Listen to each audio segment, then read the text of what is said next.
Okay. Check.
and 6.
Okay, well, welcome here to Salina at the North Sevier tournament. We are into the placing matches. The way that they have this tournament structured is that here in this main gym, they're doing the 3rd and 4th matches. 5th and 6th are next door in the wrestling room, and then the junior or the JV are in, I believe, the auxiliary gym back behind. So we'll be able to bring you the 3rd and 4th and 1st and 2nd place matches that are happening here. So I'm glad to be joined with Dallin Anderson, who did a great job last night broadcasting, and showed a lot of self-restraint when your son was wrestling up ahead by quite a bit, kind of gets thrown to his back, and you were just calm and steady all the way through. Yeah, that's really hard to not chime in and yell something that I shouldn't. Yeah, they don't see our faces and how it is when that happens to our kids, but we're glad you're able to join with us here. And I don't know, we'll see how many kids we actually have here in 3rd and 4th, which the good news is I think not a whole lot. There's I think Carter and there's a couple of them. I'll try to pull that up and be watching that, and then I can chime in with what's going on in there. Yeah. And the reason is we have, quite a few that will make it into the finals. That will be done a little bit later. So I think they'll do basically this round and then one more round, and that will be 1st and 2nd. So not a lot of wrestling here as they did everything but the medal round. So everyone who's still in today, they're going to leave with a medal.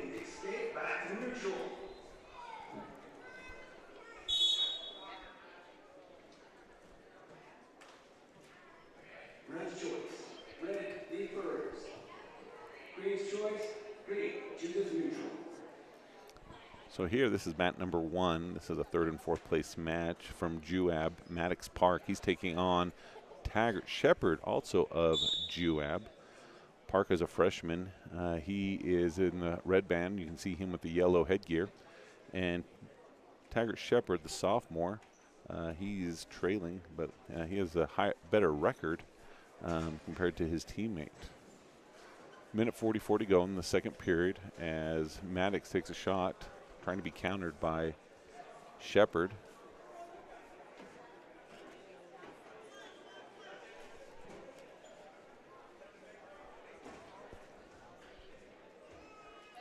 Official looking, maybe getting ready to call a stalemate if he doesn't see any improvement. We do have 2 officials on this match, and there's the stalemate called. So to start again at that minute 18 still. Yellow head gear wrestler Park of Juab is ahead 3-1 over Shepard.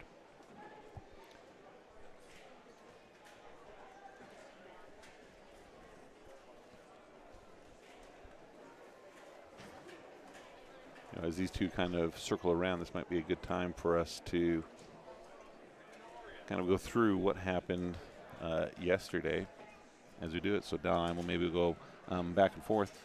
Kyler Jenkins at 106 pound. We're going to see him later today in the finals. He started with a good position. He had 2 buys to start the day, and then won his first match by tech fall, and then his semifinals match. He defeated actually Maddox Park, the one who's leading here in this match, in the yellow headgear from Juab.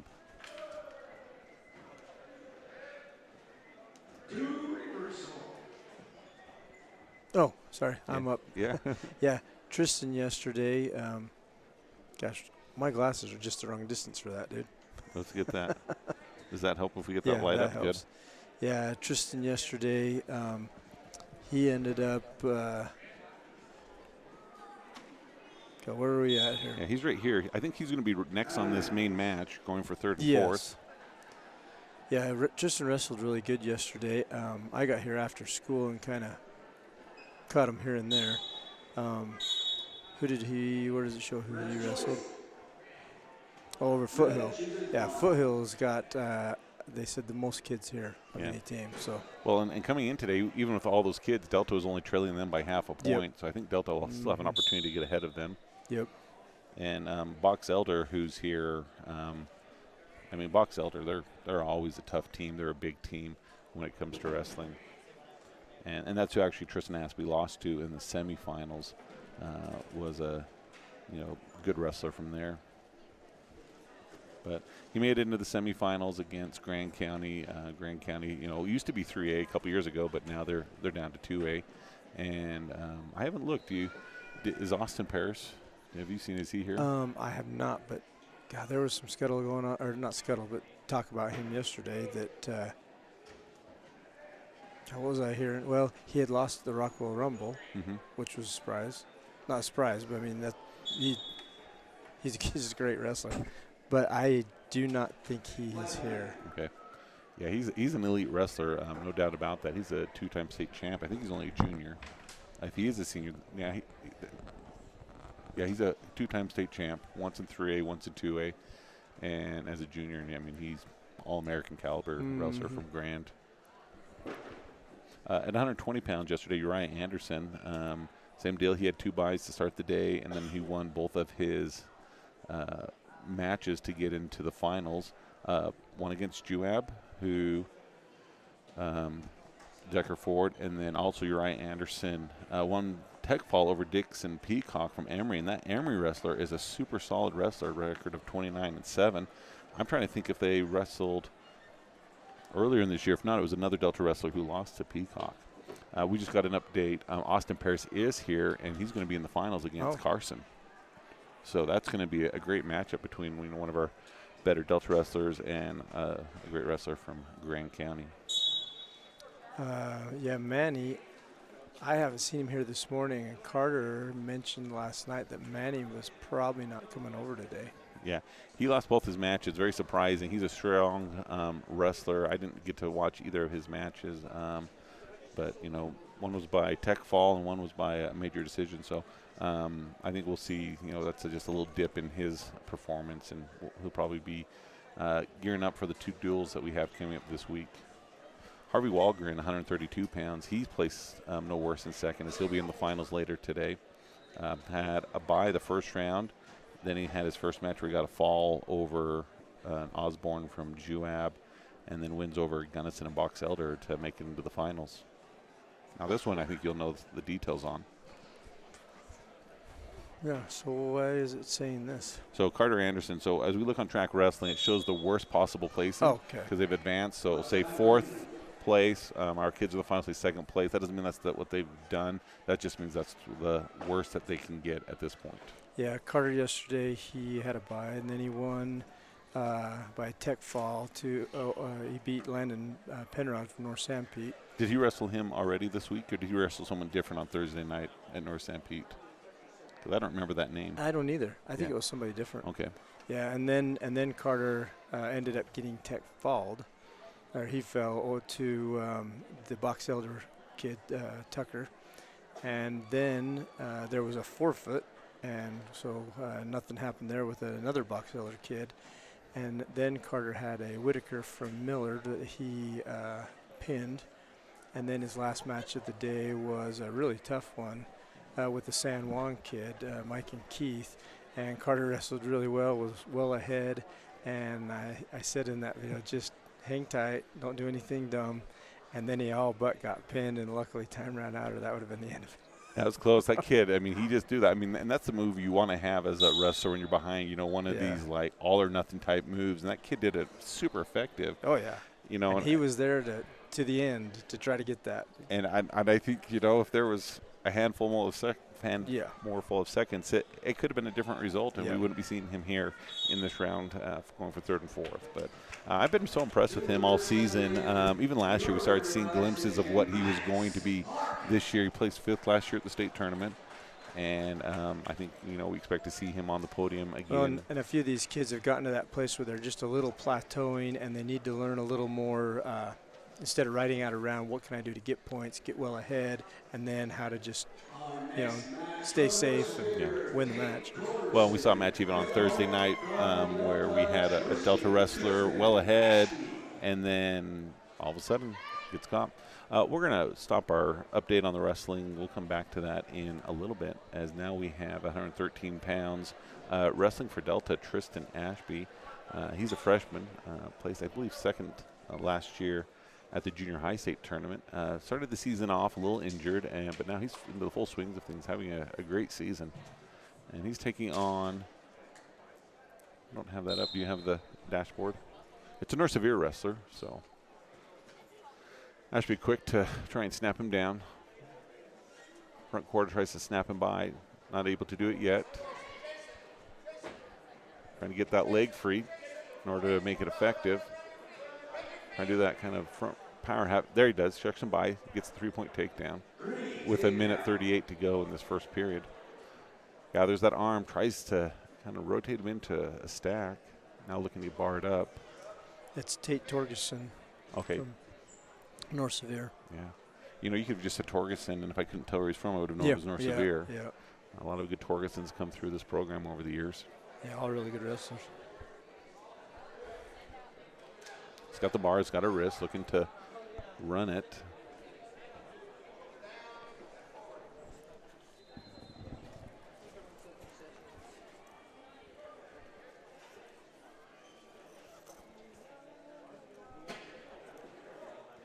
Still not able to, still has that bar.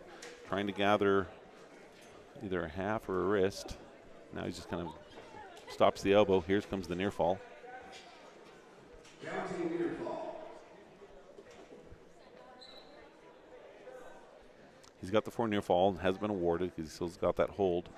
As Torgerson tries to bridge out, he's able to do it. So with 30 seconds to go, Tristan Ashby goes up 7-0.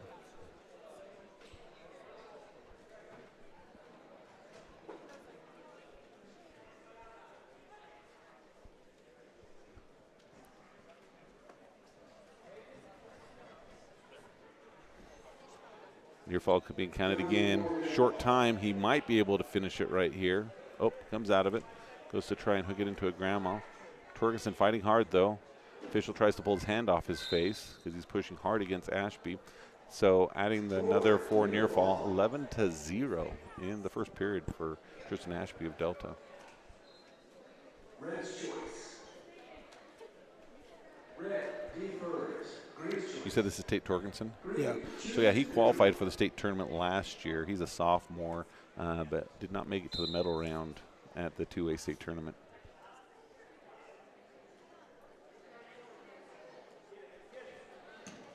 Ooh, careful right there.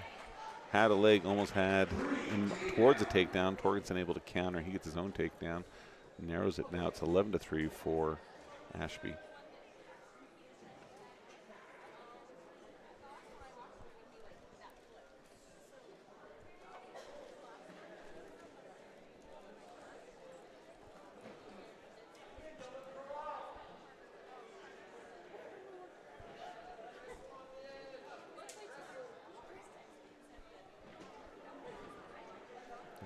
Nearing the edge. Ashby trying to tripod up Tries to get that handoff so he can finish coming up. He's brought back down by Torgensen. Just over a minute 8 to go in this second period. And they'll come out. He lets him go, so he's now up 12-3. And the official just wants them to center. Oh, and I think also Ashby needed to fix his headgear in the process.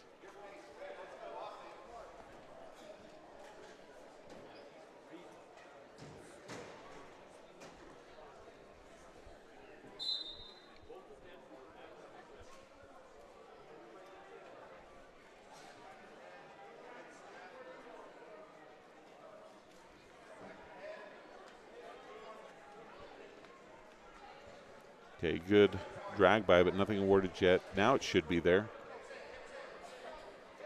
Not sure what the reason why he wouldn't award 3 right there. Got the leg locked in. Okay, I guess he just wanted to see those arms clearly behind both arms, even though he had the control of the right one. So 15-3, 26 seconds to go in the second period for Tristan Ashby. Starting to get slightly out of position. Torgensen trying to take advantage. Ashby looking to recover. The arm over the back there. That's, oh, careful. yeah, Careful. not good. That probably is a reversal, and it Torgensen's going to try and keep him in. 2, reversal. So 15-5 as time ticks out on this second period.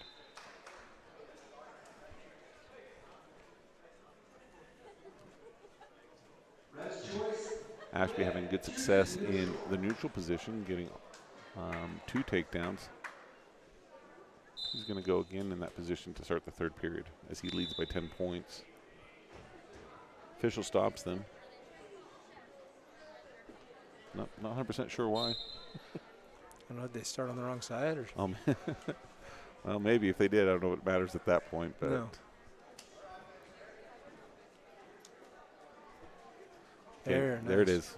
Nope, lost it. But he'll look to set that up again as Torgensen tries to kind of snap and throw.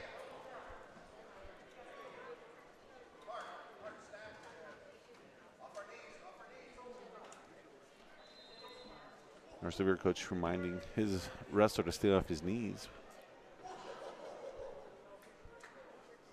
Uh-oh, looks like he got poked in the eye. So that's always painful, and it's going to take a moment for him to recover.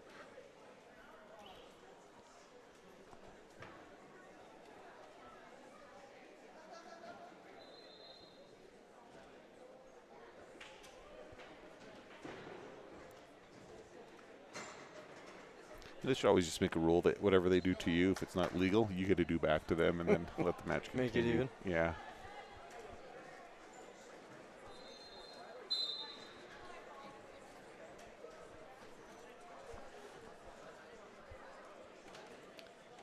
Okay, minute 15 to go.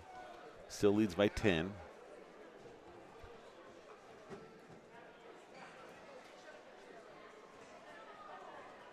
Nearing the edge again, snaps him down. So maybe look to try and spin around again. He's seen that earlier today with some success. Loses it. Both wrestlers on their knees as Tristan Ashby's headgear again falls below his eyes.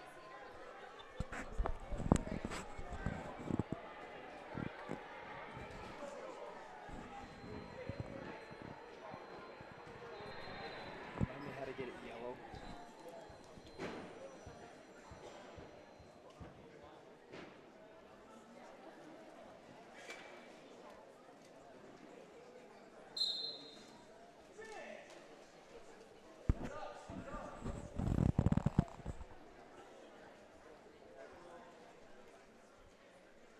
So 45 seconds to go. Still wrestlers are on their feet. Ashby now looking a little more aggressive as he gives the North Sevier wrestler a shake. Now down to 30. Sevier or Salina coach, Sevier coach is telling him to get to work as he is trailing by a lot. Needs to make a lot happen. Basically, probably just a fall at this point is his only option.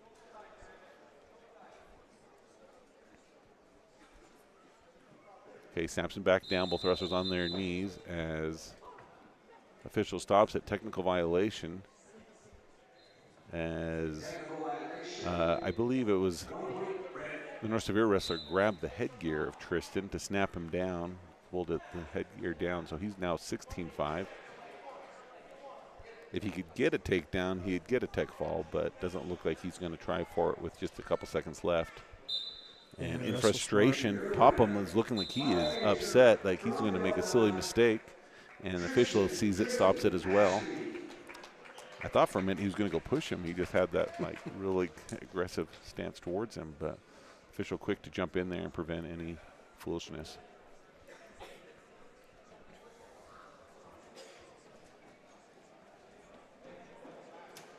Our next bout in the 120-pound division. From Italy, Dixon, Peacock. His opponent from July, Decker, Ford.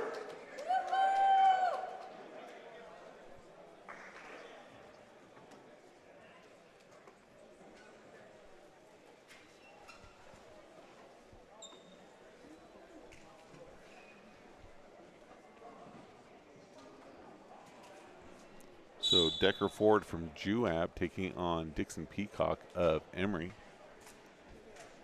Ford is a sophomore with a record of 20-19, and Emory with a record of 29-7 on the season.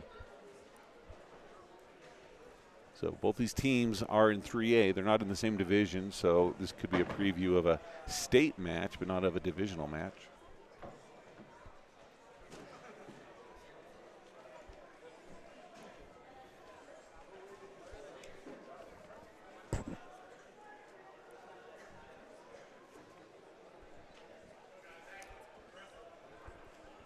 Official tells him to wrestle.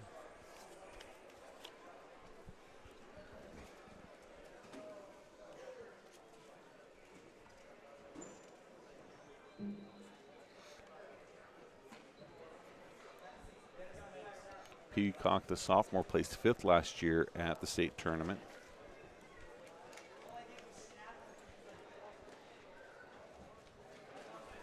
And is this Decker Ford? Yeah. Yeah, Decker Ford was actually state champ last year in 3A. So, you know, on paper, Ford would be the one we would anticipate to come ahead. But, again, Peacock from Emory, state placer. So it looks to be a good match that we're seeing here at the North Sevier tournament. Well, and this is for third place. Oh, this is 3rd and 4th because Uriah Anderson beat the Peacock kid. Mm-hmm. So now I want to know who beat the kid, the Ford kid. Let's look that one up.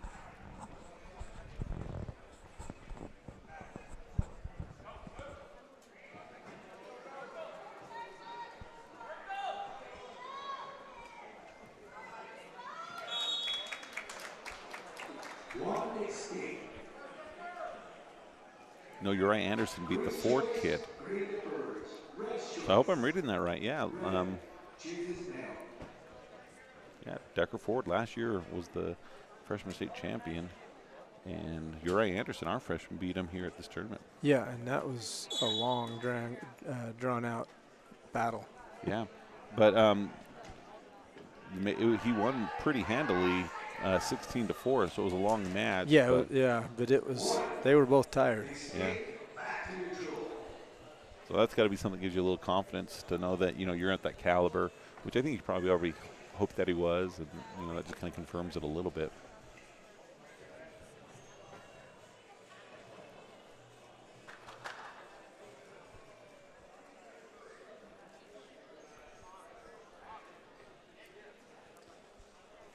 So Peacock leads 3-2 here in the second period with 1:19 to go.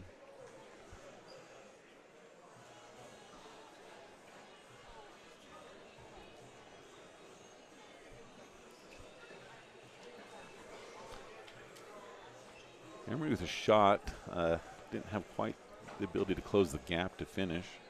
Ford wrestling with a right hand that's taped.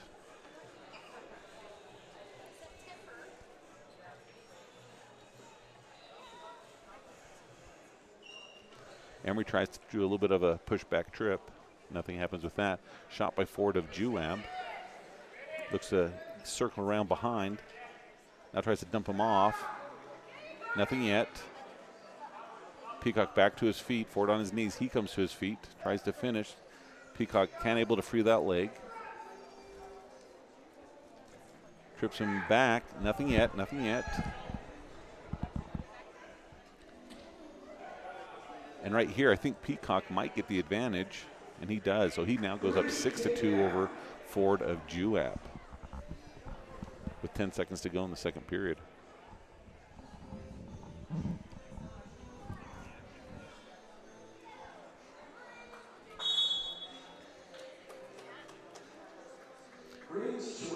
Okay, Emery's choice. He's going to choose bottom as he leads 6-2 as they enter the third period.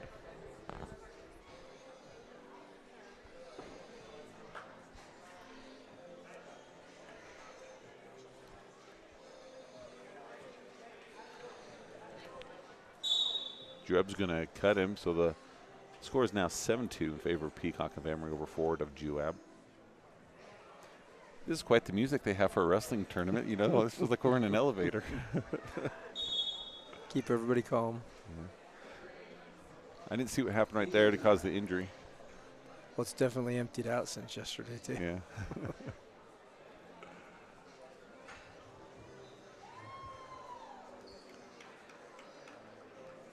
I think that might be an elbow injury. At least that's what we called them.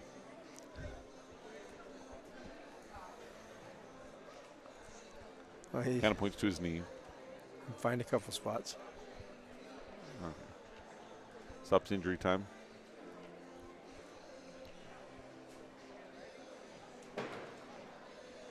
Well, while they're maybe doing this, we'll jump back to give you updates on how Delta did yesterday. We'll kind of go back and forth. If there's any action, we'll bring that to you. We left off talking about Carter Anderson, as we'll see him in this round in just a couple matches, as he'll be going for third and fourth.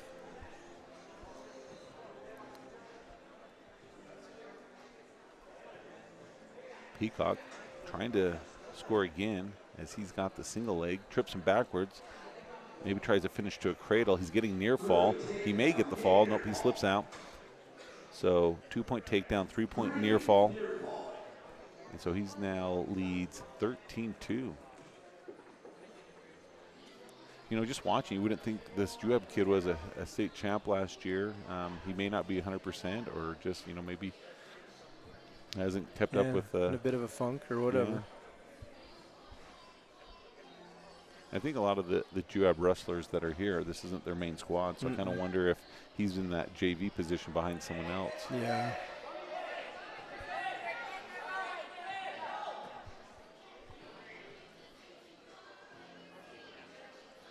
.40 seconds to go in the third period. No change.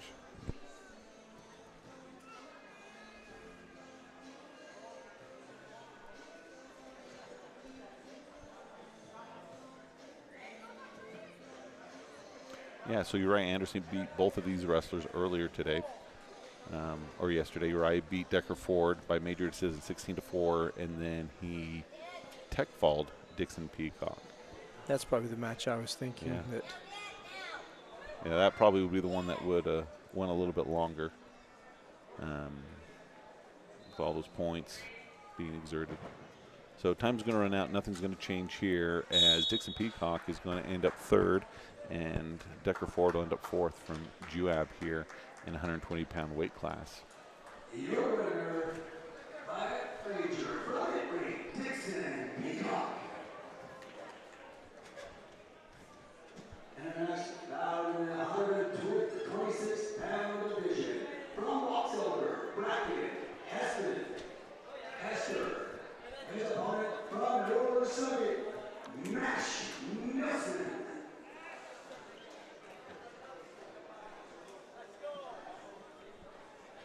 Okay, who's wrestling now at 126 pounds? Hasn't updated quite yet. Oh, you want me to do it? Okay, so we got Bracken Hester, Box Elder going against Nash Nielsen of North Sevier. This will be for third and fourth place. Yeah, North Sevier gets the takedown over the Box Elder wrestler. So as they're kind of wrestle, we'll give you the wrestling update. Cash Nielsen, he's going to be wrestling in the finals later on today. He had 2 buys and then one over Foster of Richfield, another 3A match, and then over a Box Elder wrestler, both in Falls. So he's wrestled about a total of 3 minutes yesterday. Yeah, not very much. Is all. And his brother Carson, his twin, he also is about the same thing. Had a couple buys and then went ahead and won by fall over Hiram Foster of Richfield. And It slipped a bit. there we go. Yeah, the pick of it. Yeah, so he won in a pin over the Millard guy. And then he wrestled another Box Elder kid, and he pinned him as well. So I'm not doing the math on how long, but neither one of them. He had to go full match to get that tech. Well, maybe not. Maybe it wasn't a full match, but yeah, maybe he did it in the first round. Could have been a fast tech fall. So. Isn't that the time? Oh, for 226. 226. So, yeah, Cash has wrestled less. Anthony Suarez at 215 pounds. He's maybe wrestled the most number of matches, as he had a bye and then lost his first match, went on with a couple other buys, getting some wins over North St. Pete and Richfield, and then lost to Cooper Thurston of North Sevier in the Consolation semifinals. So Anthony will be wrestling in this round in the other room for 5th and 6th, which, that's what you want. If you lose in your first match, come through the back door, score those points. And that takes a lot of mental fortitude to be able to do that. As we just take a minute, as they get ready to start this second period, North Sevier leads 3-1, as it's going to be Box Elder's choice. He's going to defer, so it's going to go to North Sevier, who was good on his feet to start the first period, and he wants to be there again as he shoots right off the whistle and immediately gets a takedown. Maybe gets a near fall. Got a couple swipes. Box Elder trying to prevent any more, get his leg free. And he does. 285 pounds. Cole Bailey won a close one, a tiebreaker, in fact, over Pickavit of Millard. And then lost to a foothill wrestler by fall. And then unfortunately had to face his own teammate, Alan Mendez, and lost to him. Those two have been battling it out in the room, swapping varsity duties, as 1 week one will win, and then the other week the other one will win, which is giving them both good varsity. Right. I think Cole he's getting a little closer to figuring Alan out. Yeah. Alan's a wrestler that, there's always a little surprise that he's got ready in there, and kind of, you think that he's maybe stuck, and he just finds a way to get out, survive. And he's got some really good instinct. Yeah, he's got a way of kind of feel some things. So as he kind of gets a year or two more underneath him, a little bit more maturity, I think he's going to be a real force to reckon with. I think both of them are. I mean, we've got one as a freshman, one as a sophomore, wrestling the biggest weights, and I don't think either one of them probably are all that close to being the full 285. So when they kind of take on some of those bigger boys, they've got to be a little bit strategic on how they want to go about that. In the next couple of years, there's a couple of the 8th graders. They'll be freshmen. Corbin Curtis, he'll be a big kid coming in. Yeah, I think he was listed as 220 the junior high tournament. He's wrestling there today. Maybe if there's a break in the action, try and bring an update on some of how those are doing. We've got Chase Nielsen, who's, I think this is his second year wrestling. He's a freshman, and he's wrestling at the junior high tournament as well. I know that his first match he lost, but I did notice, though, is he went the entire match. And if you've got a heavyweight that's able to go the entire match, there's a lot of good things that can happen with those wrestlers if they can learn how to avoid getting those early period falls. Here we have in this match at 126 pounds, Box Elder and North Sevier. North Sevier still ahead, 6-2, as he's got 2 takedowns. Box Elder wrestler got 1 escape and then was awarded 1 point for locking hands by North Sevier.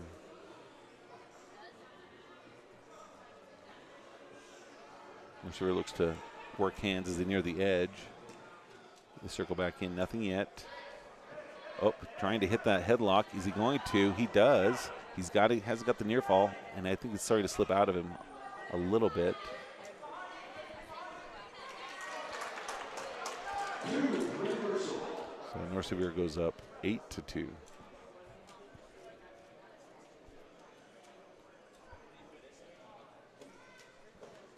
And then our last varsity wrestler, Alan Mendez, he scored 7th yesterday.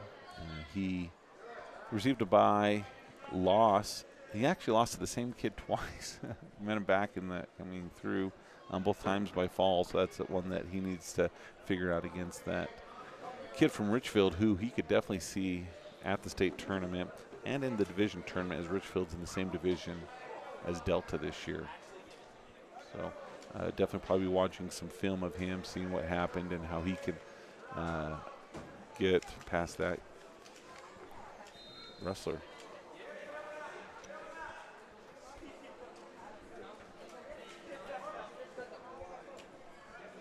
.37 seconds to go in this match.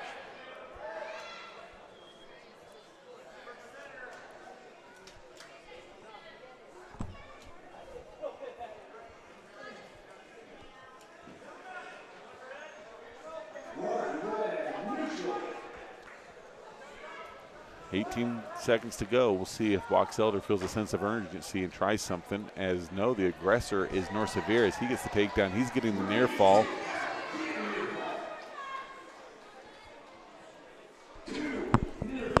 So he's going to win by 10, 13-3 here, and Box Elder pushes back a little bit as he stands up. So North Sevier takes 3rd place.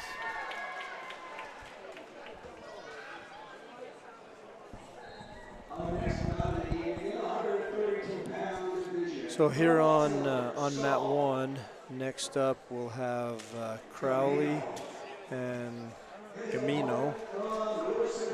I'll wait till it pops up with a little more information on that. And then up on deck would be Carter. Oh, okay. Well, that's one if you need to take the headset off I might have to, yeah. go join the Anderson curing section, which is here to do that. Feel free to do that, and we'll give the play-by-play. But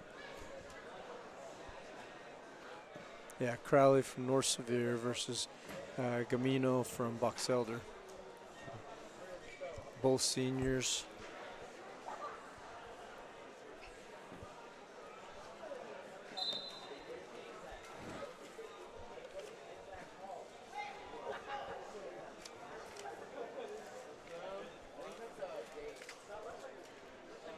do we know what their records are? 27-13 for Crowley and 16-6 for Gamino. So I'm sure that's not probably a full representation, but it's still an indication of somewhat. And, I mean, with those records, they've won more than they've lost by a little bit. And they're wrestling for 3rd and 4th place, and that's probably pretty accurate for they are. As North Sevier strikes first, getting the 3-point takedown with 1:26 to go in the first period.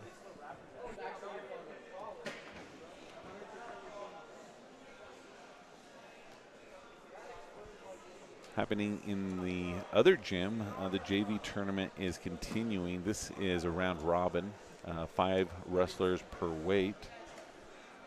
Austin Stevenson, he won 3 and lost 2. McCray Wade, he has won all 4. He'll have another match. I bet it's going to start pretty shortly in the other room, as Austin Stevenson wrestled his 5th, but McCray Wade hasn't.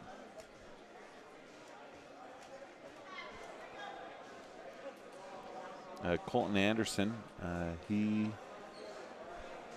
won all 4 of his matches.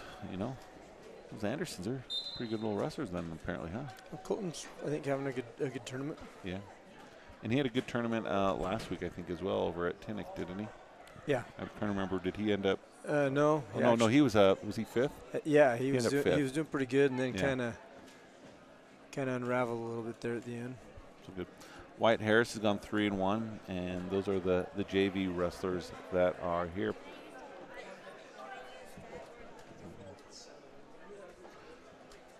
And I know that we have a few wrestlers who didn't wrestle. They have too many touches, and they're limited on how many.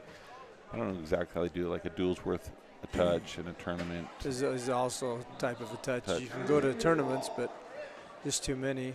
Yeah. And some of those wrestlers are the ones who, maybe were invited to the Beehive 25 or some just different things. And so saving those for the duels this week and maximizing those out there. And then there's a few kids that, that are just out, letting some injuries heal. Yeah. Got someone out with a knee tendonitis, some with a concussion. I haven't heard any more on Trey. I've heard a little more on Trey. So he doesn't know the full extent where he's at the North St. Pete, hurt his hand. He came to class yesterday with it all bandaged up. They got an x-ray done, and we'll go see Dr. Joel Holman on Tuesday and see what can happen with that, if there's any way that, he can wrestle at divisionals or state. But we hope wish him the best on that, he can be healthy but also can wrestle, but whatever he needs to do. And if he's not, my only little thought is, well, it's not a senior year. He's a junior. Yeah, that's a very good thing. The x-ray looked a little rough. I know my son, as a freshman, he got injured right before the very first match, the day before. And, didn't get to wrestle that season. And we're like, well, better now than as a senior. And so it's all kind of perspective. But he's one that, definitely expecting to see place high at the state tournament. So here in this match, Box Elder, he is trailing as he gets his first point as he scores a takedown. He's trailing 7-3 over the North Sevier wrestler.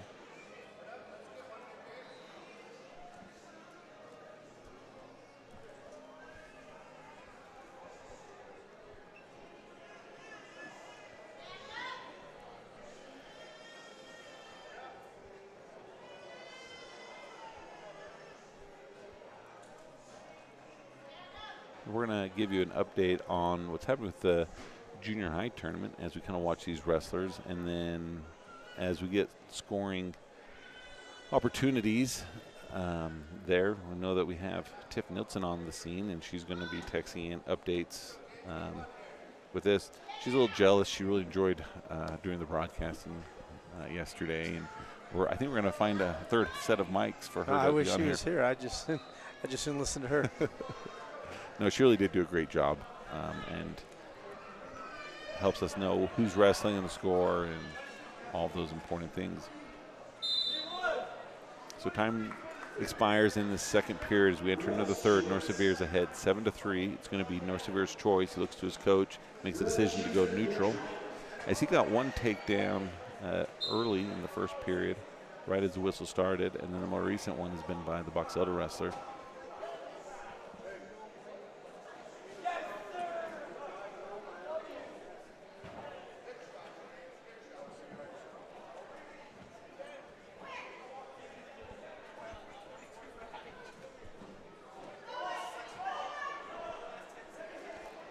So the junior high tournament happening at Sevier Valley Center in Ridgefield, we have 1A to 4A. So each team or each classification can get their state champion. So we'll have a 1A state champion, 2A state champion, 3 and 4. But for individual placings, they're against one another. So you could have all the wrestlers be from 3A or none of the wrestlers be from 3A. They get the individual placings in here. This match has gotten closer as Box Elder gets this second takedown. So he's trails by 1, and I'm curious to see how long Box Elder will go before maybe they have him turn him loose and go for a takedown if he's not able to get him turned over here. It kind of seems like he's starting to outlast this. Oh, but they're stalling, so maybe you ride him for a little bit longer if you think that he's going to continue to stall. Nope, he's going to cut him right there. Nope, doesn't cut him all the way. Maybe tried to go towards a cradle, not able to. Now here comes the cut, 1 point, so now he trails by 2.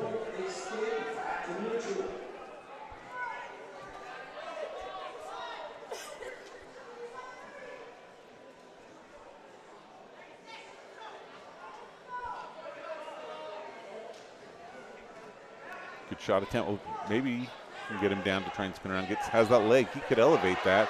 If he gets the takedown, that probably would allow him to win as hard wizard being applied by North Sevier. 10 seconds to go. Got that hit behind. If he can get him down, that should be 3. He does, and with 5 seconds to go, he's going to go ahead 9-8.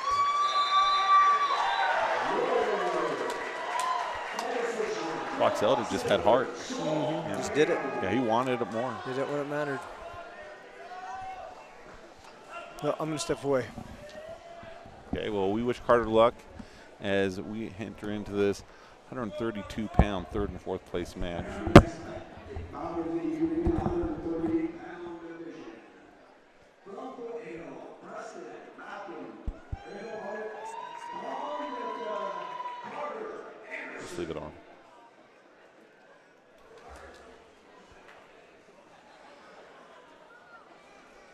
Okay, Carter Anderson, the junior for Delta, taking on, we'll see if we can figure out in a second, a wrestler from Foothills. Both tried to shoot. Underhook was in with Foothills as he gave it up.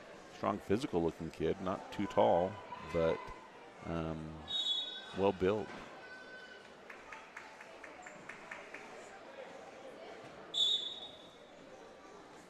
Anderson tries to do a double as he may get caught right here.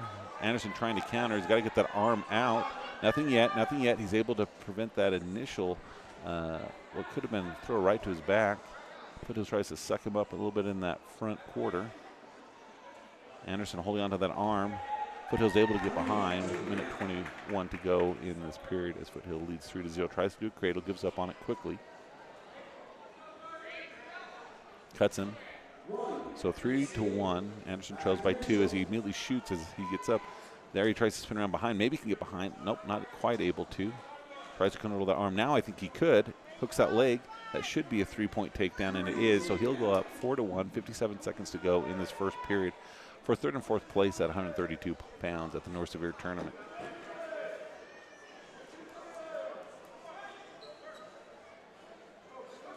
Okay, switch attempted by Foothills. Carter able to prevent it. Maybe going to try and pull him back with his chin, not able to. So he'll look to work at a wrist, does a tight waist, head in the armpit, grabs at the wrist, tries to pull him back, able to, tries to gather that left arm up across the back. He is able to, holds it with his right, now tries to drive it over.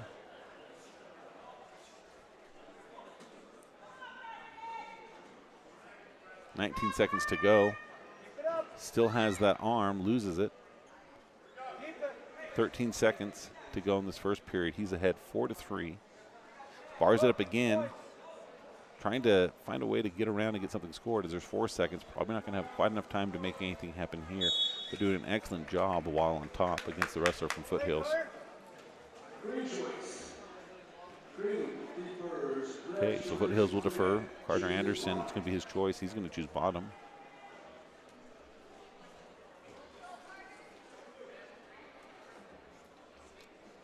Foothills covers. Tries to do a tight waist tilt, not able to get it happening.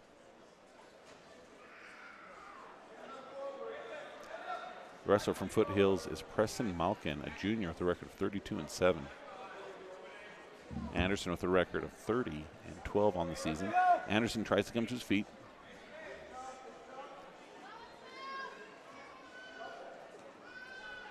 Malkin tries to throw a leg in. Anderson hips over, pulls his head out. He's able to get a reversal and a beautiful move. Lays him out, has a tight waist. Good forward pressure. Reaches for an arm. Tries to go for the far arm. Now goes back to the near arm. He's been able to gather that pretty easily. Oh, now he gets it underneath, trying to elevate it. Now could be able to get a good power half. Now he's trying to work him over. Slips out. Still has that arm gathered behind, so he'll keep it. Arm slips away. 53 seconds to go as Carter Anderson leads 6-3 in this 132-pound third and fourth place match. He's got a half and a bar. Now switches from the half to, well, it goes back to the half again. Okay, has a wrist and a bar, trying to run it, had it. And that Foothills wrestler kind of able to power out of it. 30 seconds to go. Still has the bar, has the wrist. Loses the wrist. Loses the arm.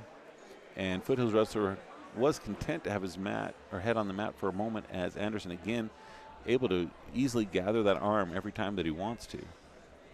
This time with the right arm. 7 seconds to go.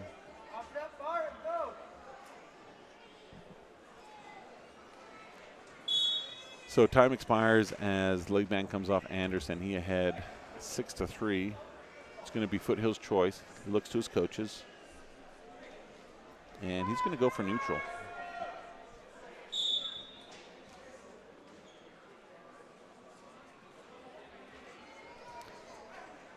Takedown from Malkin to Foothills would tie it. Anderson, 6-3.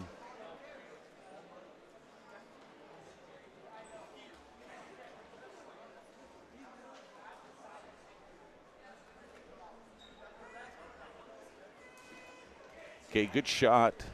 Looking to finish. Maybe tries to go to a half. Gets the takedown. Oh, in a little bit of trouble as there is a reversal. So 9-5. Anderson on bottom, but he leads by 4 points. Minute 17 to go in this third period.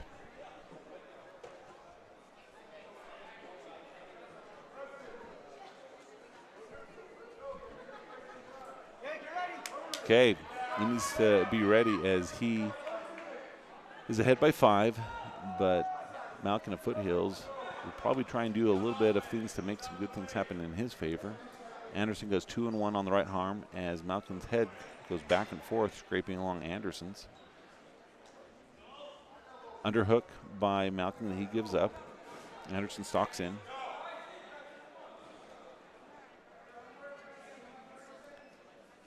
Good double blast leg attempt by Anderson as they go out of bounds. The Foothills coach tells him get in there and get going as he kind of leans back, obviously frustrated that he's not seeing the effort he expected from this wrestler in a third and fourth place match. Oh, in trouble, in trouble. He's got to hold it off. 18 seconds, 18 seconds. Oh!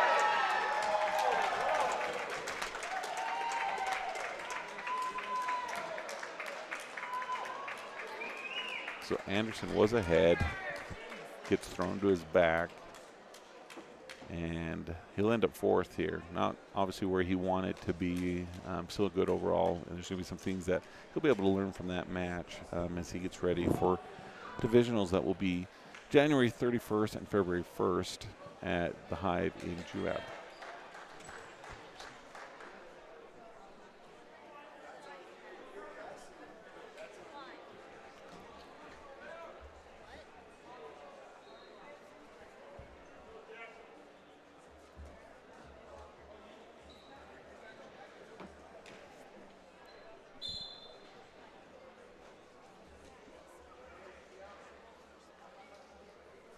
Yeah, we'll try and find out who's at 138 pounds for third and fourth. We have Juab and Box Elders.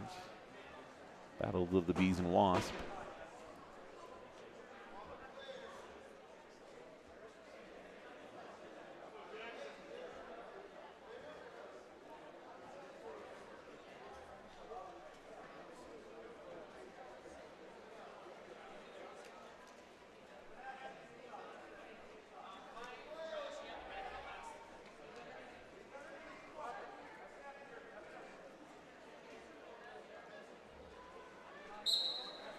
Okay, stalemate called. Minute 16 to go in the first period.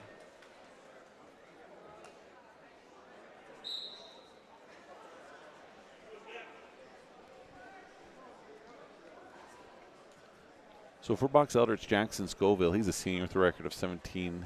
And he's taking on Parker Applegate of Juab with a record of 27-13. Applegate of Juab is trailing 4-3 to Scoville of Box Elder.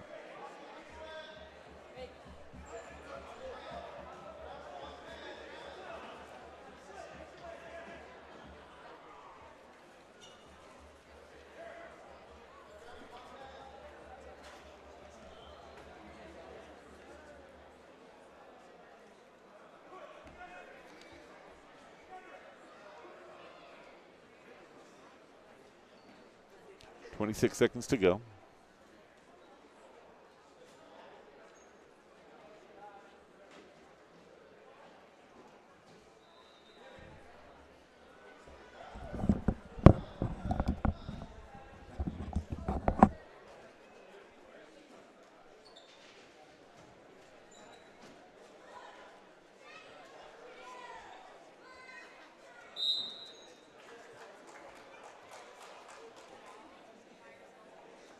So at the end of the first period,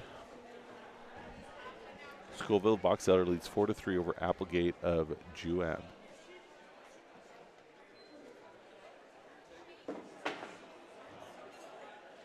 Looks like there maybe is a little bit of blood that they're looking at.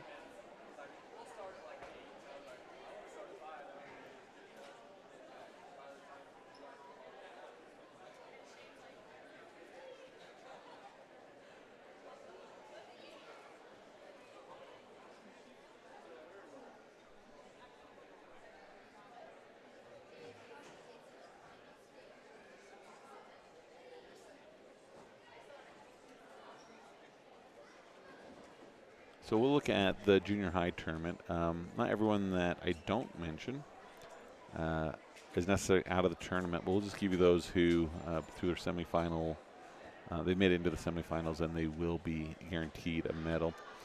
Levi Proctor will be no worse than 6th. McCade McPherson is still in the tournament. Baylor Niltz is still in the tournament. Connor Crafts is still in. Hudson Proctor is still in the tournament as he's undefeated so far. He's in a bigger bracket. Braxton Hansen still in. Archie Gardner's won his first 3 matches and are still in, along with Brex Jensen. Henry Bryan has gone 3-1 and he's still in.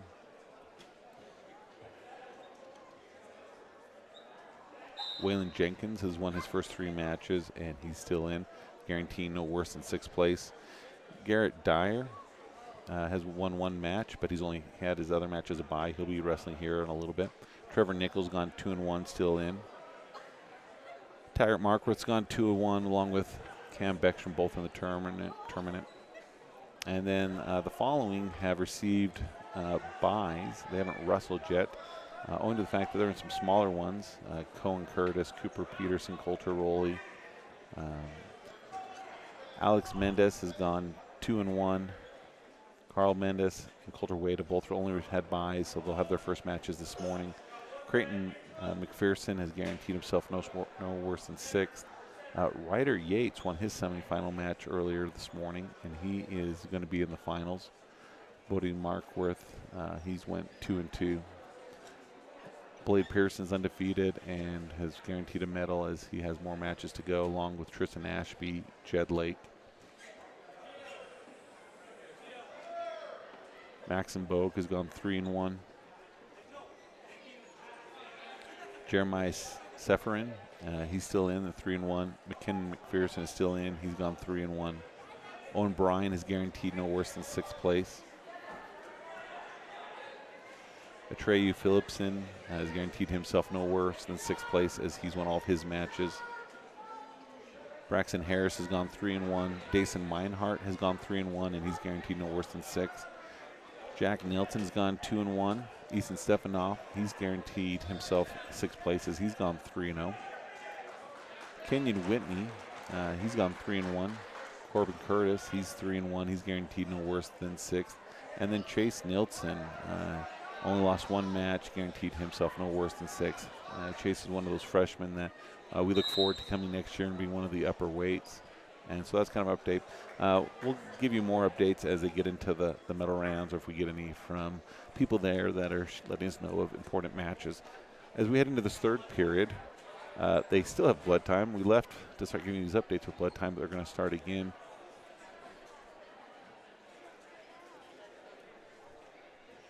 And the score is 12-3 in favor of the Box Elder wrestler over Juab.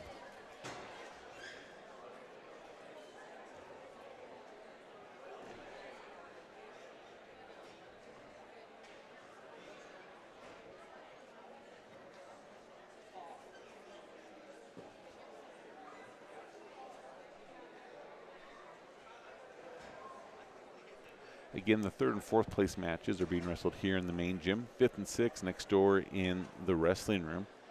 And then after these, we'll go into our final round, which will feature only 1st and 2nd. I believe we have 5 Delta wrestlers who will be in those matches.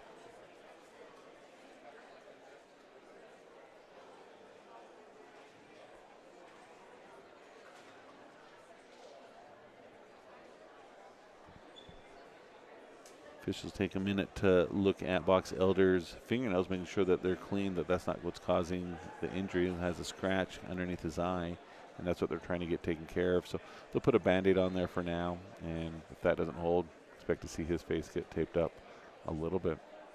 Delta will be in action next week as they have their 2 final duels of the season. On Tuesday, North Sevier will travel to the Palladium and take on the Rabbits. And then on Thursday, Delta will have senior night as Canyon View comes to Delta and have our final home duel of the season. So both duels will be in Delta. It should be fun. Love to see lots of people there, especially on senior night. And I think these wrestlers, many have been wrestling for 12 or more years, and some just one. But either way, they're part of Delta wrestling tradition, and your support makes a big difference in letting them know that you're behind them. And those of you that aren't able to, follow us on Delta Wrestling on YouTube, as we'll be bringing that live as well as on Team Hive Live.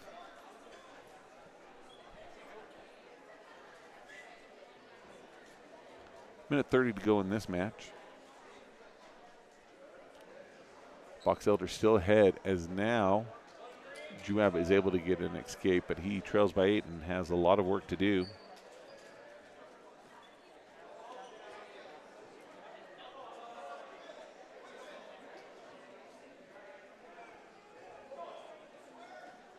Box Elder able to get the takedown again, so he'll go up 15-4.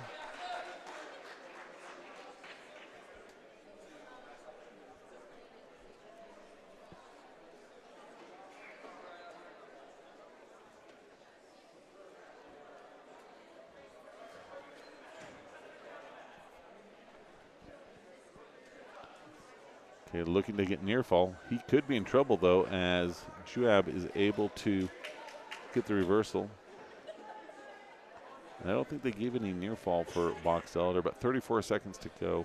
Juab is going to probably need to get a fall in this position in order to make anything change. He tries to throw a leg in. Juab able to pull the leg out.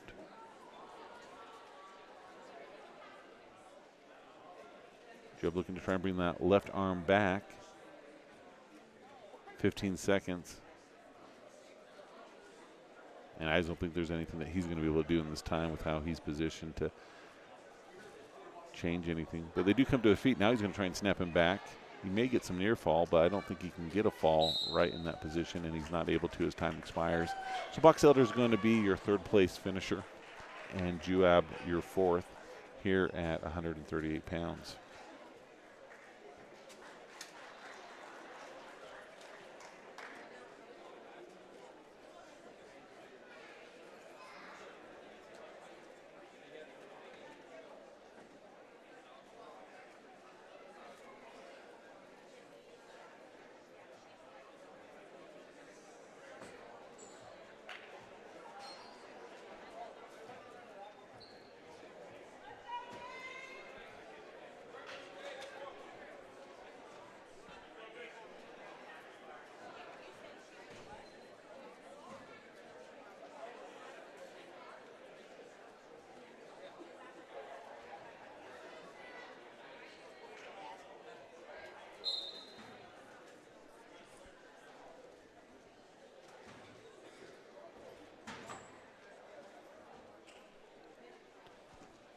Waiting for our iPad to update, but we can tell you that we have Box Elder and Foothills wrestling in this 144-pound final.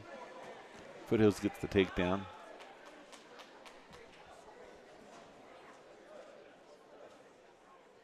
And it is Mason Hansey, a junior for Box Elder, with a record of 10-5 on track record, as he gets a 1-point escape. They go out of bounds. He's taking on Tate Reynolds, a senior, who only shows 3-1, which I'm sure is a lot more. They're just not recorded here on Track Wrestling.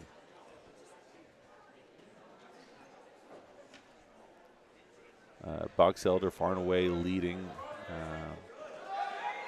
Foothills is trailing Delta in 3rd place by 2.5 points, and Delta is in 2nd for 176. As Foothills wrestler gets the 3-point takedown, trying to pull him back for a takedown, but for a near fall, is not going to be able to. And now Box Elder trying to get a reverse.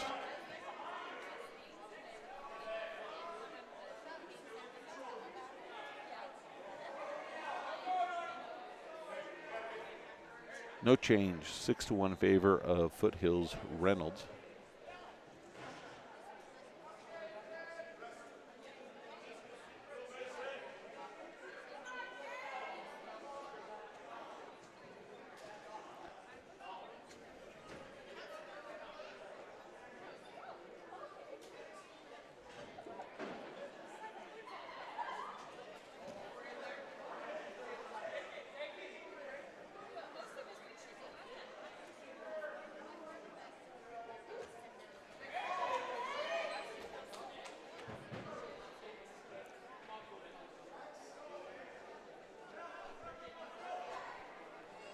So Foothills gets their third takedown.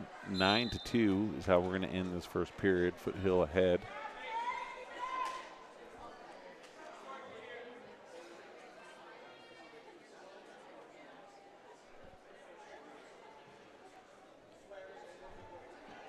So just got an update that Canyon View, they've canceled their duel with Delta. That was supposed to be on Thursday. So Tuesday will be both the last duel and senior night. So make note of that. So only one more duel on Tuesday.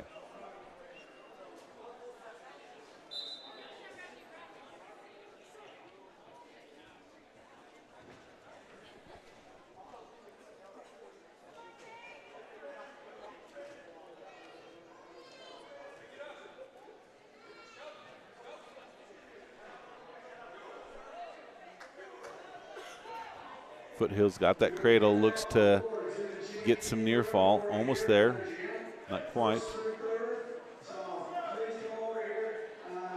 I'll be starting that here shortly. JV Awards, first through third, over the other gym. Thank you.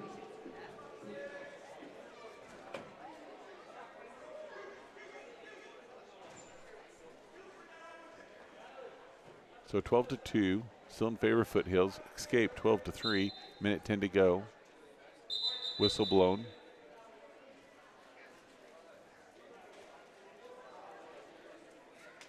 I think he stopped to let the wrestler adjust his headgear, but he already done so before the whistle blew. Shot by Boxelder. He's able to get behind. That's his first offensive score of the day, so he cuts the lead to half as he trails 12-6.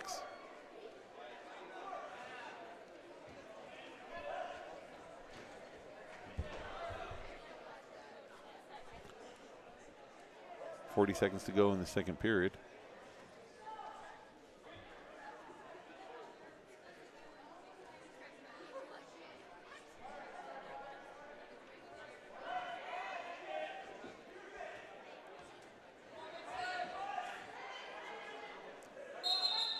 Okay, potentially dangerous as that elbow was not very comfortable to the view of the official who stops it.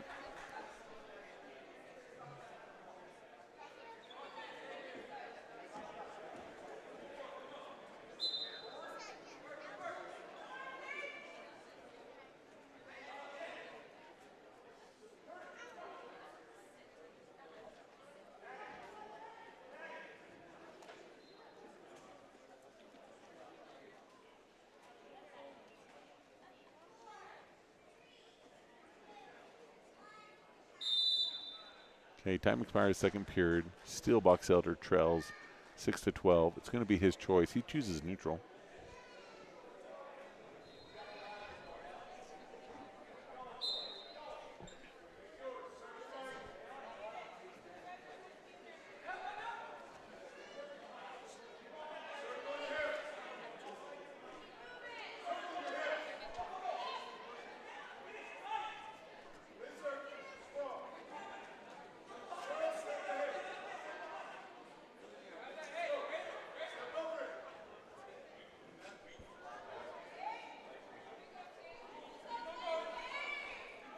Okay, takedown for Foothills. Now he's getting near fall.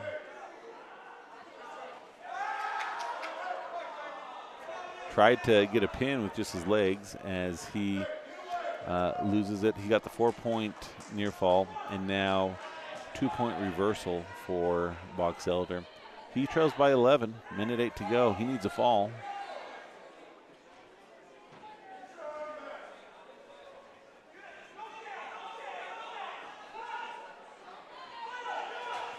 Tries to cradle, not quite able to lock it up just yet. Close there, still not able to lock it up.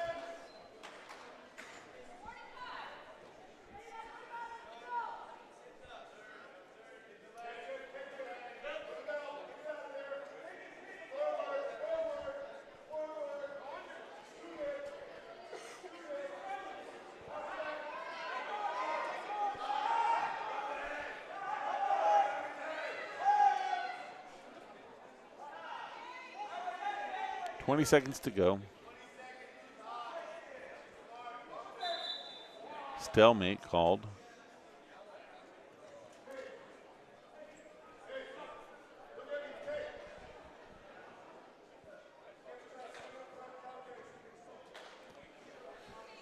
Tuesday is also going to be girls' senior night, as I think we have JC Abelos, the senior who's the state champion for girls, will be honored as part of it. So we'll have JV and varsity matches for the boys as well as the girls, and our last home duel.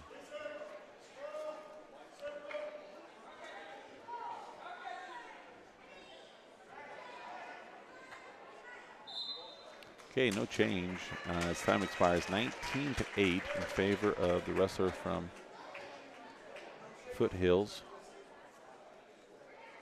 Tate Reynolds defeats Box Elders Mason Hansey.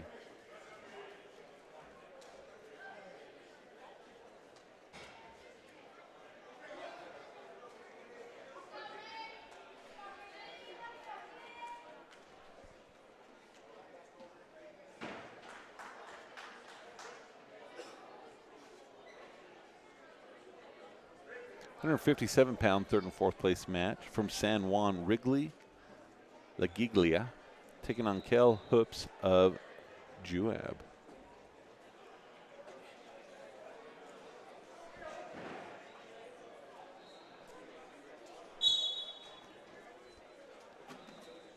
La Giglia, the senior from San Juan, has a record of 24-16, and Hoops of Juab has a record of 21-9 as a sophomore. As Juab is able to get the takedown, looks to do a mat return. Hasn't quite got him all the way back down the mat. Has San Juan in a tripod position.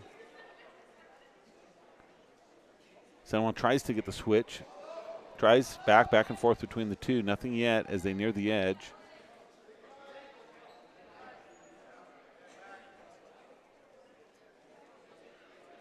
San Juan has one toe in, but the official's going to stop it for stalemate.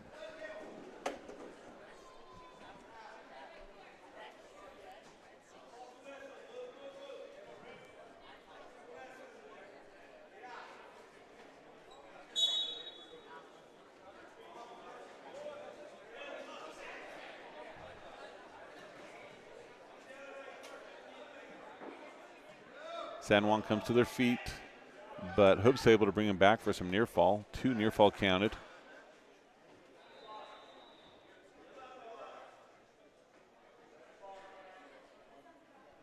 Okay, they go ahead and award that, so Hoops go up 5-0.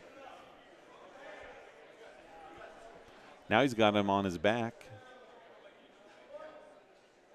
45 seconds. Trying to sink that up in there. Yeah, they roll off of it, but he goes back again with that bar. Gets the 4 count of near fall. Trying to settle in to pin him.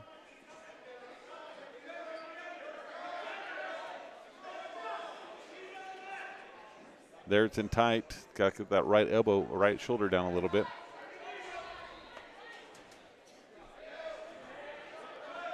Ten seconds to go in this first period. San Juan fighting for his life.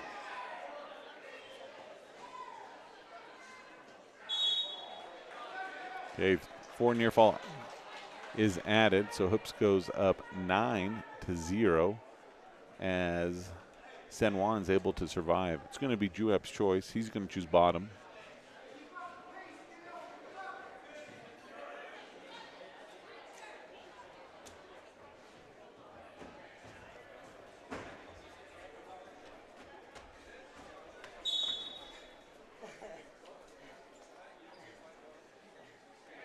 Okay, Juab comes to his feet. Good mat return by San Juan.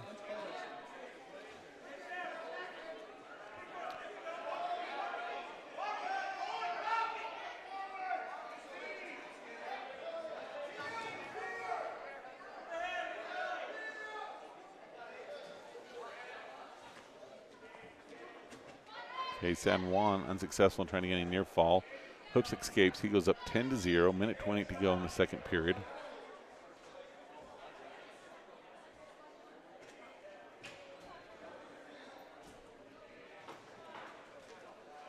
Okay, Juab trips San Juan's back.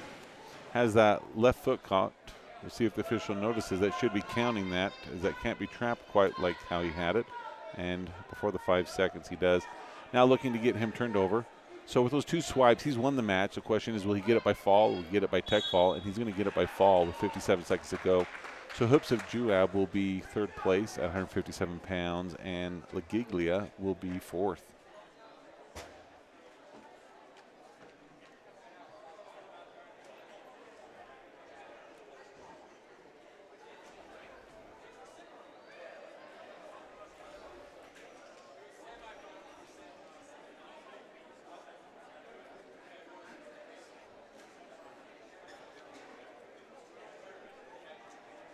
In the other room, Anthony Suarez is on deck. We won't be able to bring you video coverage of that, but we will give you updates as they are shared with us on Track Wrestling. Now wrestling for 165 pounds. This 3rd place match from Foothills, Valentino Rios is taking on Eli Jurgens of Box Elder. Rios, a junior with a record of 37-5. Box Elder is a junior with a record of 17-5 on the season.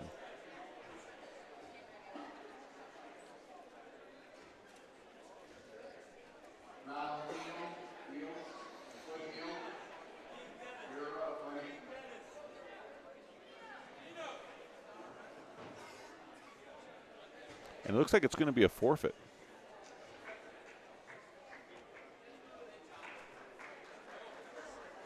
So Box Elders Jurgens will be 3rd place as he gets the forfeit over Rios of Foothill.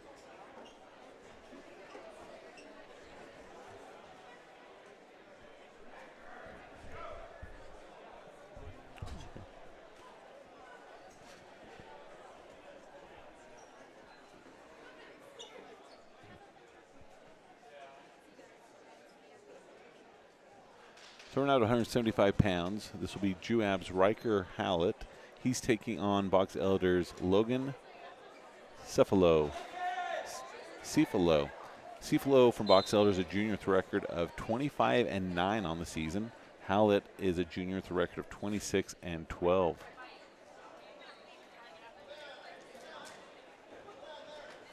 Box Elder has the shoes that are slightly white and a little bit of insignia on the back.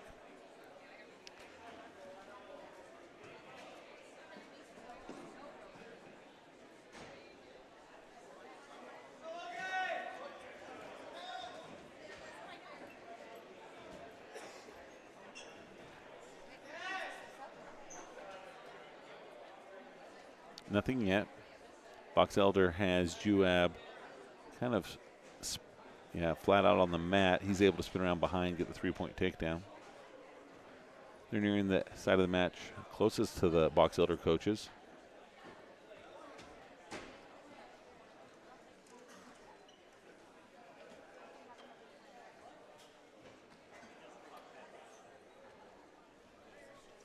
.53 seconds to go in this 175-pound match.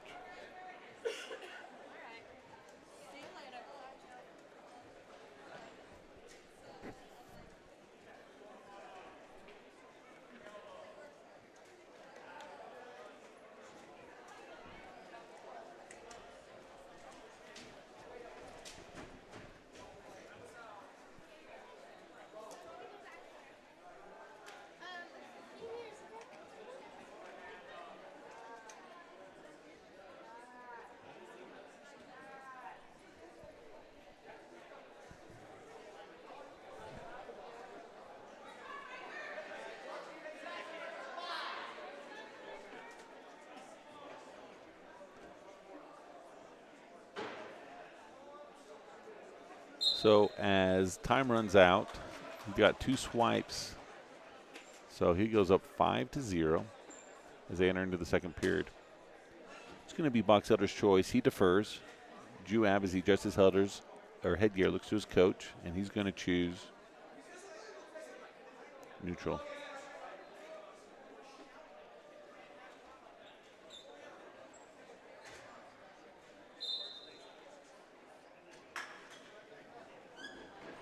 Wrestlers, if you wrestled in the JV tournament, medals are being awarded in the small jam.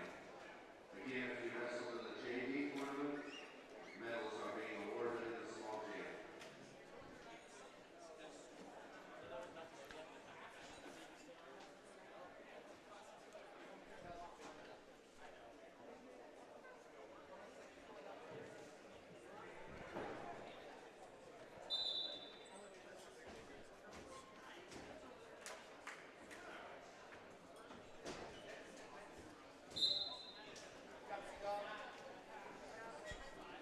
So a minute 24 to go as they restart in the center of the mat. Box Elder leads 5-0. Box Elder looks to get an underhook, but slips off. Has Juab's arms crossed in front of him. Tries to go for a single leg. Juab's behind, but hasn't been able to bring him down to his feet yet. If he does so, he'll be able to get the takedown. Not able to yet. Hands are being worked by Box Elder. Juab lifts him up, not able to. Now tries to go to a double. Nothing yet. Heavy hips by Box Elder. Breaks the right arm free. He spins around behind, and he'll get the takedown, so he goes up 8-0.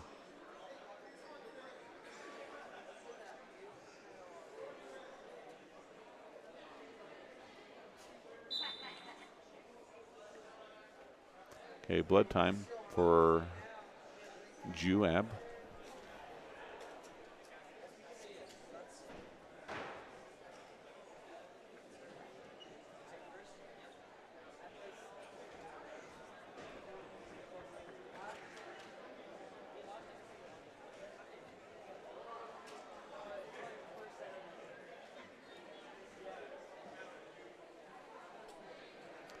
Still waiting for Suarez's match to begin. The match ahead of him has 40 seconds to go, and then we'll have Suarez in the other room wrestling for 5th and 6th place.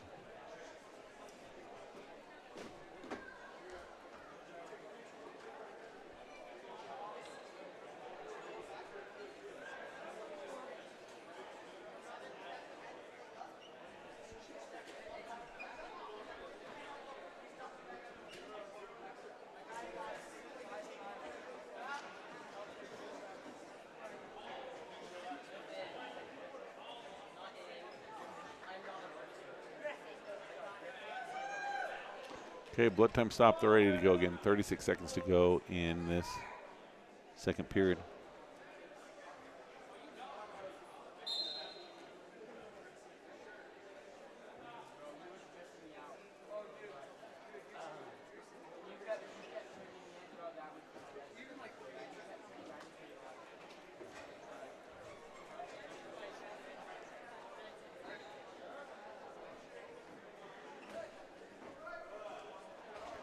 Okay, near fall being counted in favor of Box Elder.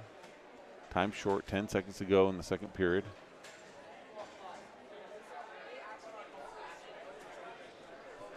So he now goes up 12-0 as time expires in the second period. Should be Box Elder's choice. He looks to his coaches. He's going to choose bottom.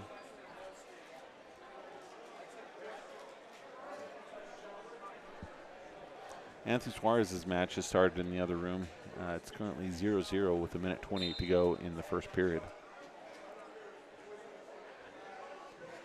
Box Elder comes to his feet looking to escape, working on the hands. And he does. So he's now up 13-0. Takedown will win it as he gets pushed off the mat by Juab.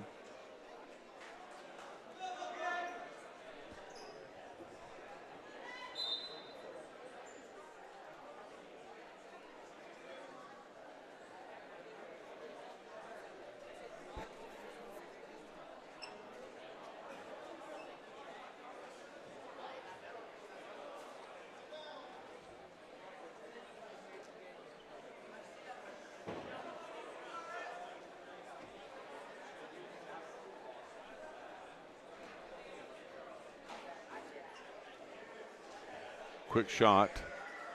Needs to finish it. Tries to get his head out. Tries to bring his hands up the side. And there he has it. So that should be the tech fall, and it is, as he wins 16-0. That is Logan Cefalo from Box Elder.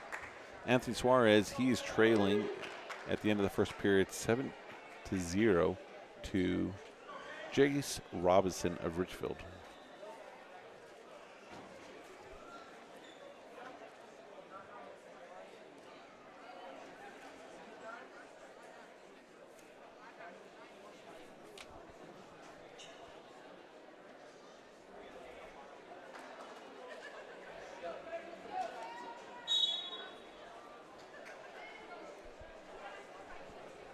As we go to our 190-pound match, this is Grand County's Caden Swayze taking on Kel Blackett of Juab. Blackett, a sophomore with a record of 23-17. Caden Swayze has a record of 25-12.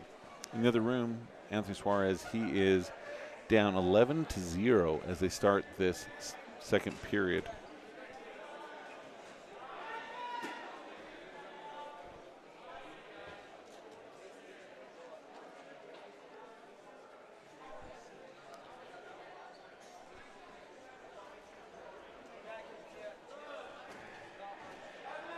As they near the edge, nothing yet. Both wrestlers come out of it, back to their feet.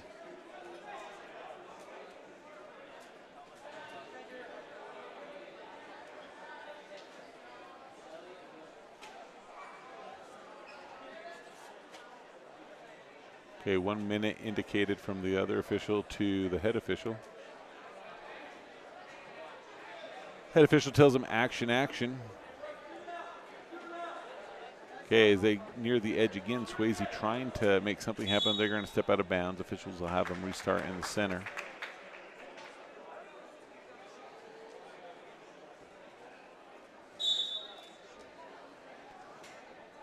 Juab goes for that underhook.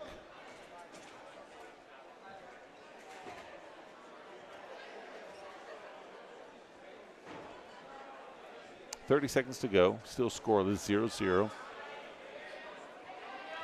Swayze gets Juab down to their knees, tries to snap to get behind, but he's going to probably, I thought he was going to give up on it. Both these wrestlers look to be slightly inexperienced as their coaches are telling them what to do and they don't seem to quite understand.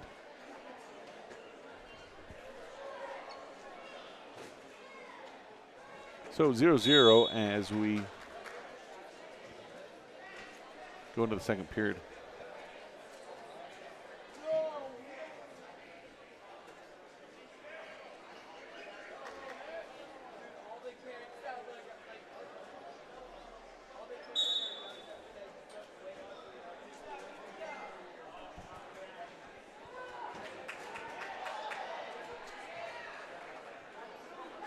So 2-point reversal for Juab as they come to their feet.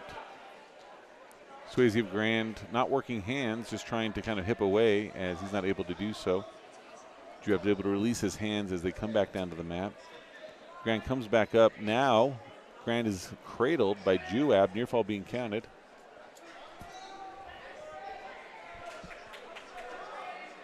Four near fall, so Juab is now ahead 6-0. He gets way too high, but he's able to secure the cradle. Brings him back again, and probably has the fall right there. Nope. Got to be careful. Got to be careful. Okay, so score is 10-1 as Grand gets an escape. 1 minute to go in the second period.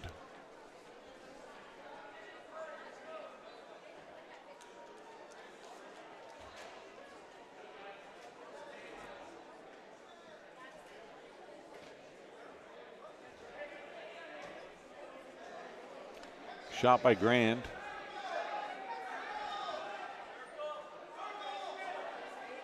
Juab tries to circle, is able to lock it up, gets the takedown. Now it's going to get their near fall, and seems like a fall. And there it is.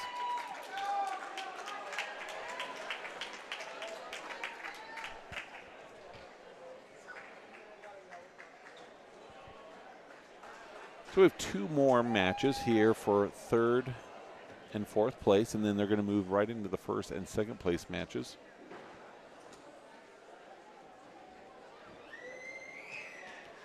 Anthony Suarez ends up 6th place as he lost his match.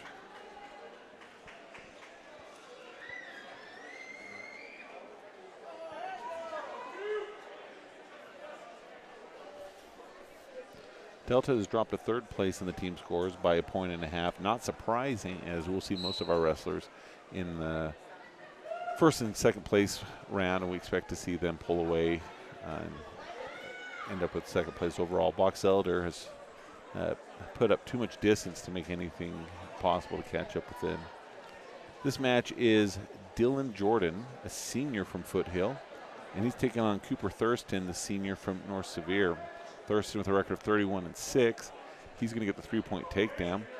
And this is who we'd probably expect to see wrestling in Delta on Tuesday, as Delta will host their last duel of the season, and it will also be senior night. Foothill's able to get the escape. He trails by 2.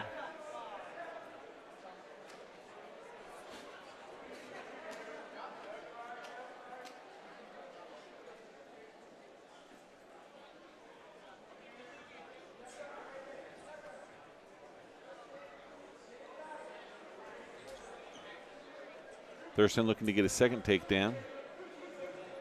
Not yet. Got to bring that hand on the hip. Nothing yet. And if anything, the other wrestler will just hook him right there. That should be a takedown.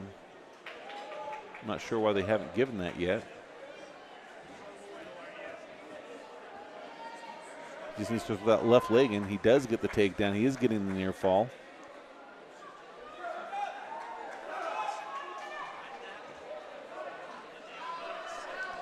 Thurston back on top as he's trying to get his own near fall now. He trails by 2. He's got the near fall, so he'll be ahead by 2 now with 10 seconds to go in this first period.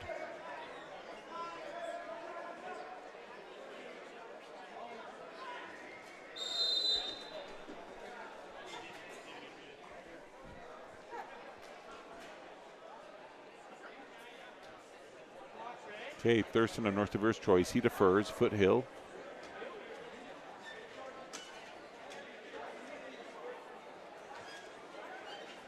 He's going to choose bottom as he realizes he's down by 2.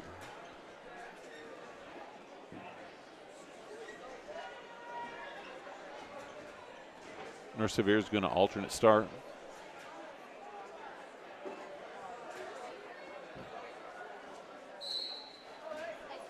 As he tries to get it into a cradle, but he is able to snap him back. But, oh, that doesn't work in his favor as he was on his back for a second. Now they're just rolling all over the place. No one in control right now as Foothill is technically is.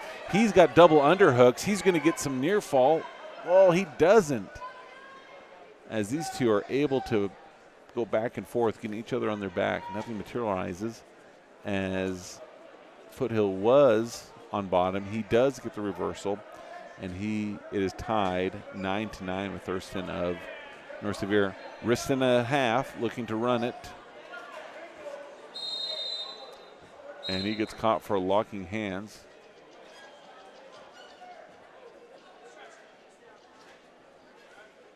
One-point penalty. Foothill's coach does not agree. He believes that he was through the leg. So now the official is saying no, before that he was locked up around the body, and then he went through the legs. He's going to confer with the other official as we get a 3rd official here to keep the wrestlers on the mat.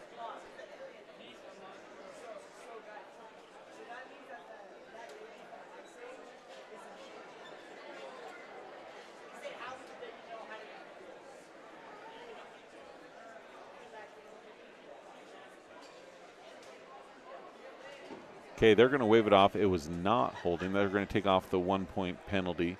Good advocating by the coach for his wrestler, and that's why they have these both officials when they get to these later matches that have so much importance in terms of overall individual placings.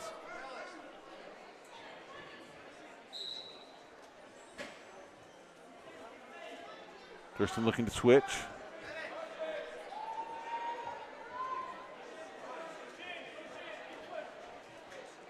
And it looks like he could get the reversal if he just brings that right hand up onto the hip.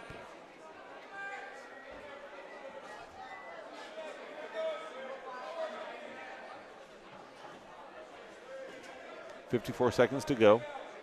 Foothill continues to scoot. It comes to their feet. So at the very least, it would be a 1-point escape.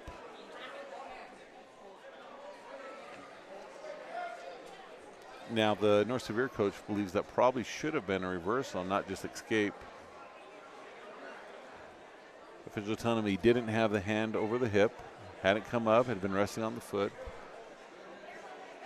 Coach Smith making his case for his wrestler. Again, for the second time in this round, we have the officials consulting with one another to see if they agree. And he is going to award the 2 points. So both times the coaches have gone in to advocate. Both times the assistant official has confirmed what the coaches have said. So Thurston of North Sevier leads 11-9 with 44 seconds to go in this second period. This is the second to last third and fourth place match, and we'll move right into the varsity matches. First and second place matches. First one will figure Delta's Kyler Jenkins. As Foothill comes to his foot, brought back down by Thurston. That's a locking of hands, I thought, but official wasn't able to get there in time, and I didn't have the vantage point to tell for sure. Thurston rolls the wrist, looks at the clock to see how much time, head down. Now he goes to a power half. Oh, definitely a full Nielsen on that one. And so that will be a 1-point penalty. So Foothill, he's able to be within one now as he's on bottom. 19 seconds to go.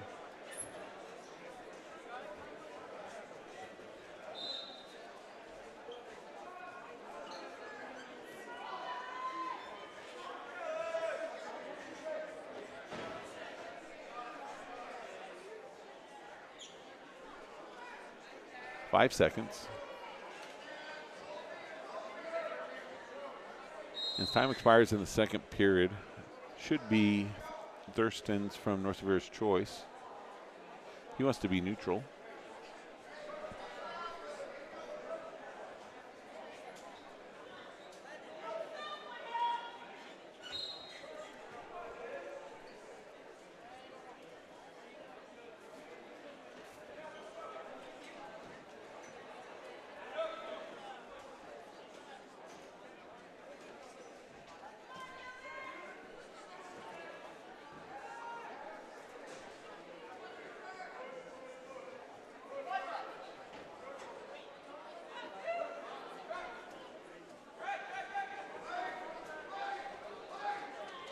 Minute 30 to go.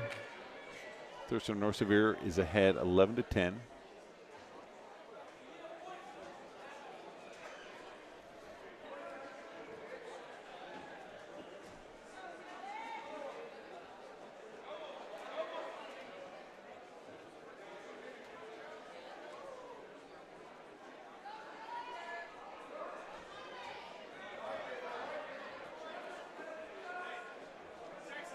One minute to go. Both wrestlers holding onto the head, reaching for a leg. Thurston's turn. Foothill's able to throw him down. He's going to get the takedown, going to get some near fall. Thurston, who had been ahead by one, now is going to find himself trailing by 5, and he's going to lose by fall. So Thurston of North Sevier, who lost, is who we'll expect to see Anthony Suarez of Delta wrestle on Tuesday at senior night at the Palladium. One more match before we get into the finals.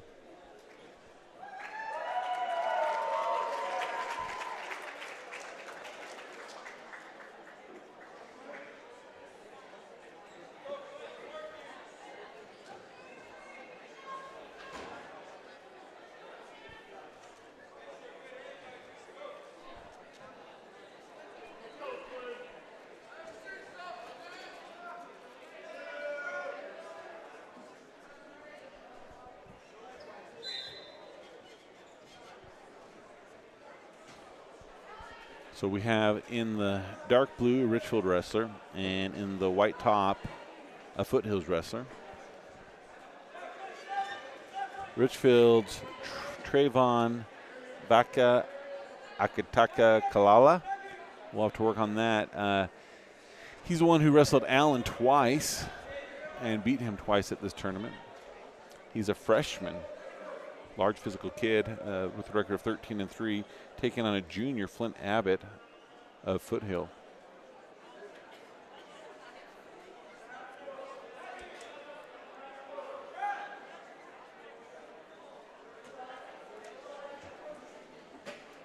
Yeah, they near the edge. Fitch will stop them.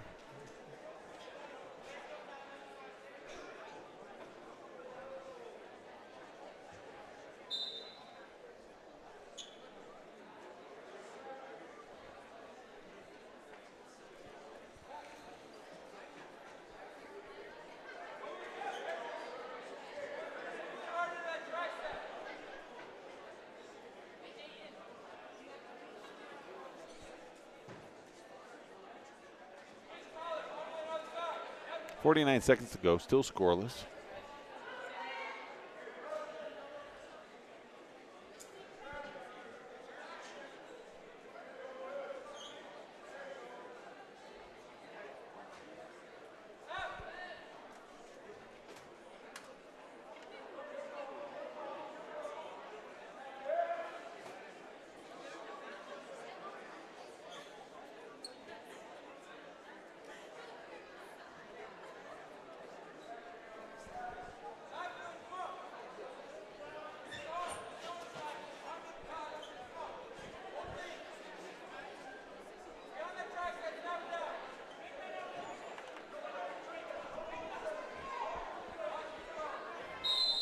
Okay, no change at the end of the first period.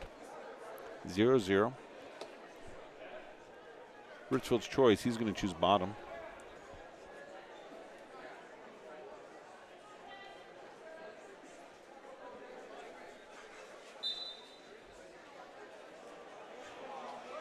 The Wildcat from Richfield gets up quickly, so he now has a lead 1-0 with 1:53 to go in the second period.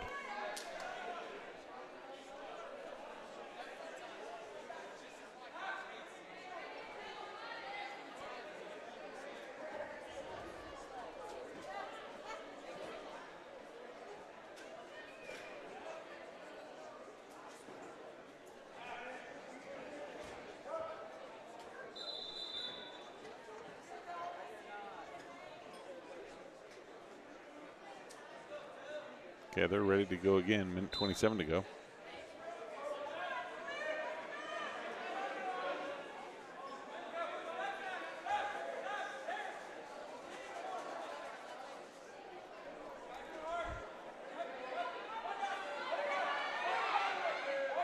Foothill looks to get behind. He does. Brings him down. Now he goes ahead 3-1. Richfield again quickly able to stand to his feet. Hard to keep on bottom, but he trails by 1.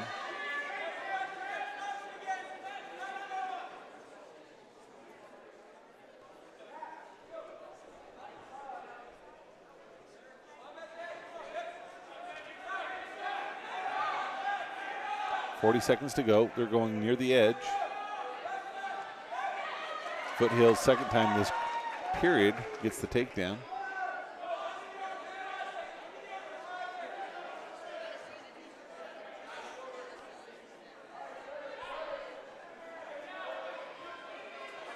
And for the third time in this match, Richfield comes up and gets the escape. Not able to compete, though, with his escapes over takedowns as he is trailing 6-3, 10 seconds to go in the second period. In this third and fourth place match, the final third and fourth place match, until we get into the finals here at the North Sevier tournament in Salina. Time expires. It's going to be Foothill's choice. He's had great success on takedowns, and he wants to be neutral.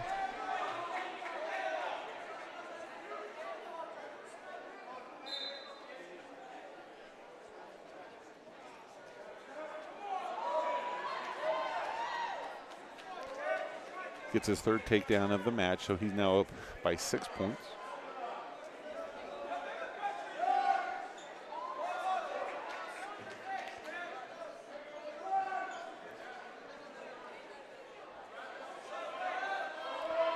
Ridgefield looking to try and do the fat man roll, but doesn't get up high enough on the arm.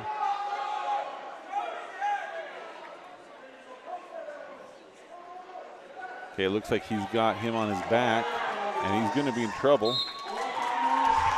And so Foothill Wrestlers gets the third place finish over the Wildcat of Ridgefield.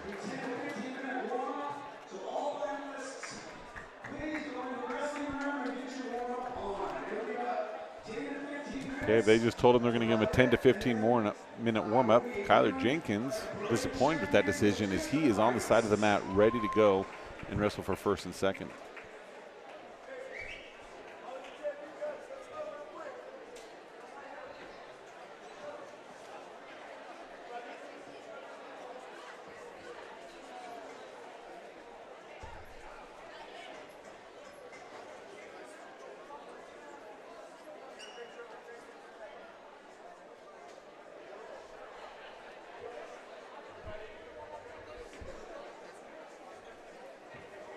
So a quick check-in on team scores.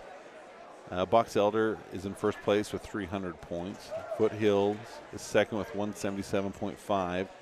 Delta in third place with 176, so they trail by a point and a half. I would expect with as many Foothill wrestlers we saw in those third and fourth places that we're going to probably see not nearly as many for first and second. So Delta having a good finals round should be able to take that second place finish here at the North Sevier tournament. How the schedule is going to go in about 15 minutes, 10, 15 minutes. We're bringing these guys out. We'll be playing music. We'll get this thing rowdy, have a little fun. Play it, come out. So we'll step away until they get things going and maybe adjust our cameras a little bit as well. We'll start at level 6 and roll from there.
Hey, if you're following along at home, we're having some video problems, so we're going to restart our stream.